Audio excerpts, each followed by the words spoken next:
For today's video mga kasangga, dadayo nga pala tayo sa barangay San Jose, Lubao, Pampanga, kung saan guys, inimbitahan po tayo na maging hurado sa kanilang patimpalak na parol making contest using recycle at dance competition at iba pa. So guys, nakarating na nga tayo sa venue at ang inyong kuyang kasangga ay nagpapakit sa camera. O guys, di halatang puyat siya na, diba ang laki ng eyebags. Awana soy, santing ang manok keka.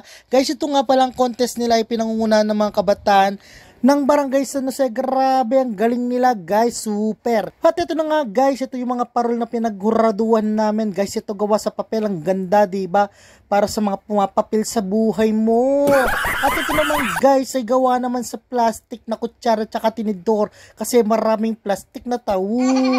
At ito naman guys ay gawa sa straw para sa mahilig sumipsip. Oh my god, huwag ka naman ganyan beshi, kapasipsip soy. At ito naman pala mga kasangga ay gawa sa tuyong dahon o daon na malangi sa Kapampangan para sa mga malalangi ang sipak. At ang sumunod na parol guys ay gawa sa mixed recycle material. Parang silang mix na mix ko na siya.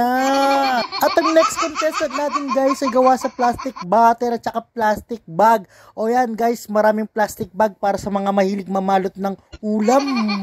Diba? Team Sharon. And last but not the least guys, gawa daw ito sa egg tray at saka tambo. Egg tray guys, ayusin mo yung pag-aaral mo para hindi ka mag-egg bun sa iyong exam. At guys, tambo, yun yung pinamamalo ng mako kapag ako'y nagpapasaway. Panagalan na akong tambo.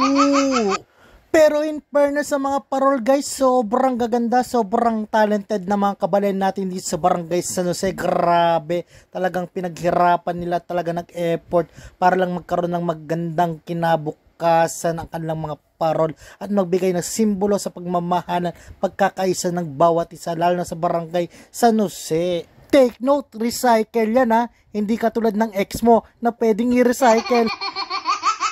After namin hinurado yung parol recycle contest, ito naman ang sumunod guys, ang dance competition na pinangunahan ng iba't ibang grupo ng taga-barangay San Jose. Grabe guys, napaka-talented talaga, hindi lang sa art, pagdating sa sayawan at kantahan, talagang nangungunang barangay San Jose. Salute everyone guys. Yung mga nakapink nga po pala kanina guys, mga koral po yun, at the same time dancer pa. Anyway guys, itong mga chikiting ay hindi rin nagpatalo, talagang humataw todo, lumebel up, talagang sinabayan ng tugtog at pinus pa ng pinus, parang relasyon mo, pinupus mo kahit ayaw na niya. Aray ko po! Kung yung mga bata humataw mga kasangga, siyempre hindi rin magpapatalo itong mga dalaga. Sige, yu. Pero siyempre merong hindi rin magpapatalo. Pagpakitang gilas ka na, kuya, yu.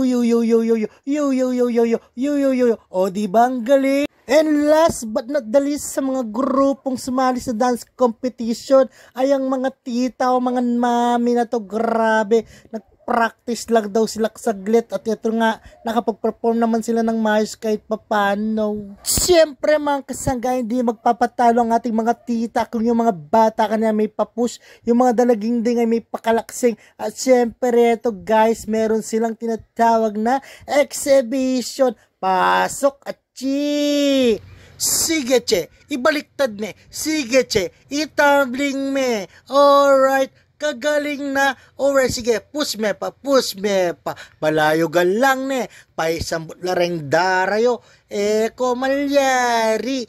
Mga tita natin yan, kaya mana lang mga chi. At syempre guys, hindi lang dyan nagtatapos, meron din sila mga palaro para sa mga kabataan, mga bata, may ngipin man o wala. Grabe ang saya ng mga palaro na to, grabe, nag-enjoy ako manood at sobrang saya guys. First ever lang to nangyari sa Lubao, Pampanga at sa barangay San Jose pa, kaya salute ako sa mga kabataan na bumuo ng programang ito at sana magtuloy-tuloy ito at gayahin ng iba. Grabe, salamat po sa mga nag-sponsor din na may mabubuting kalooban mga guys. Sana tuloy-tuloy po kayong pagpalay ng Panginoon para marami pa kayong sponsoran guys.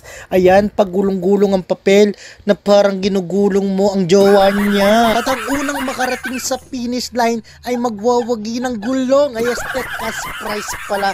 Congratulations sa mananalo.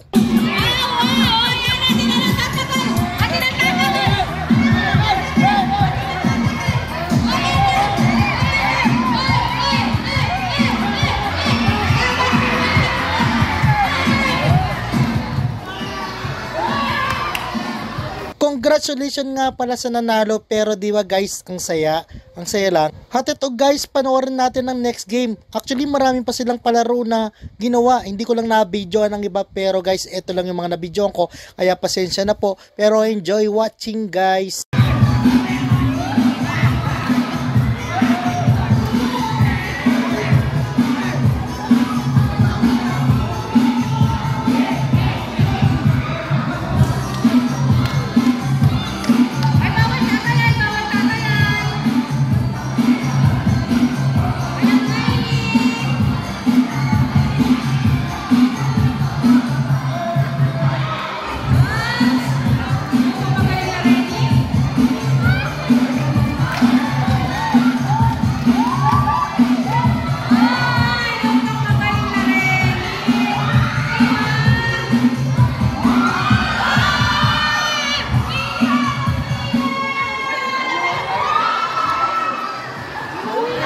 May winner na, pero tignan mo si kuya tsak sila ate, diba? Kagagwapo, kagaganda, libre polvo.